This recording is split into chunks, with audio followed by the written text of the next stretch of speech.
for a bee box, you've got frames that go inside it, and the bees stand on those frames. Those frames have a foundation in the center that nowadays we use a plastic foundation that's wax coated, and it has the starter shape that we want them to pull. And so what they do is they, when you install your bees in there, for instance, I would put in a couple of old combs inside a colony, probably one with a little honey, and if you really want to have success, don't put any larvae in there. Just use your caged queen and shake in 3 pounds of bees. I like 4 pounds better. It gives you a little faster start, and the dwindle factor isn't quite as bad when you, because you got all these bees that have been shook from someone else's hive, and they're all different ages. So when you install them, you've got a certain mortality rate that was going to happen in that hive that they shook them from. And so according to where they shook them from in the colony, you may get older bees or younger bees. So you'll get some pretty significant die-off in the first 30 days, and that 4-pounder really helps to cover whatever brood your queen gets out and gets motivated to start putting out. The queen doesn't just lay eggs willy-nilly. She's told by the worker bees where to lay and how much. Otherwise, she could get rolling and they wouldn't have enough ability to feed them all. Or she could screw up and not lay enough, and then they miss the season. So they regulate her. They tell her where to lay and what to lay. And she has kind of this little caliper built into her head that her front legs and her antenna stick into the cell, each one of those little cells, and she calipers those, and if it's a drone size cell, she'll lay a drone egg in it. So if it's a worker size cell, she'll lay a worker in it. And workers are what we want as beekeepers, and drones are not what we want. So we pull the drone comb out and we get rid of it, or we move it up where the honey's going to be, because the bees always put honey in the attic. Drones and honey go together. So it just happens that drones are 25-day bee and worker bees are 21-day bee.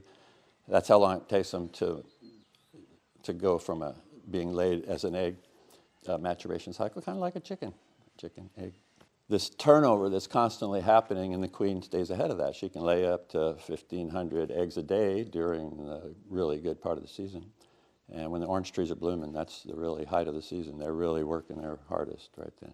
Pollination, that's the big kicker. That's what's keeping all the beekeepers in the country financed right now, and has been for quite some time. When I first got in the business of pollinating almond trees, pollination rate was around $19 for a colony of bees. You know, that was back in the day. Now they're over $200 for a colony of bees. And you know, even at that $200 price point, you just can barely make a living as a beekeeper because of the mortality rate has not really changed. It's almost impossible to keep your numbers up. And everything you do destroys the queen. So the queen is real fragile. If she starts running around in the colony like a nut, the bees will kill her. If you bump the colony enough, it's called drumming, the bees will all walk off of her. And when they find her again, they might kill her. If you get them too warm, they might kill her. If she swarms out and goes off with the colony, you've lost your queen. And whatever they raise has to go out and mate. But if you move your colonies like a commercial beekeeper, there's no chance it's going to find its way back in. One, because you just moved. Second, because you've got so many colonies in this apiary that all look alike, and she's never going to find her way back in. And so a lot of beekeepers will mark their colonies with little crosses and colors and stuff. And as long as you orient them so that they're of different degrees of, say, height and color and markings. But how can you do that with 100 colonies? So it's real hard to get your queens to stay in your colonies when you have a commercial apiary. So you have to have apiaries that are out and away from everything, that don't get moved, that make queens, and so that's extra expense. And then you've got all the expense of all the vehicles, because apiaries have to be moved. And I have a bobcat, you've seen me on it lots of times. That is a remnant of when I was a beekeeper.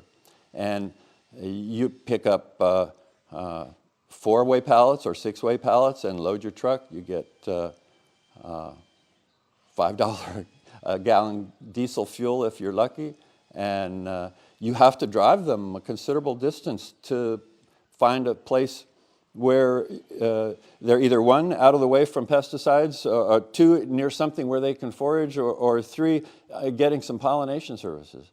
And that means, for me, it meant moving my bees 6 times a year. I'm in Fresno, so we would go start off in some place in the winter and move to the almonds, the first thing. And then after the almonds, you're moving into a little yard that hopefully is close to the oranges and some wild grasses. And then the next move would be directly into the oranges. And that may last 10 days. It might last 2 weeks, 3 weeks.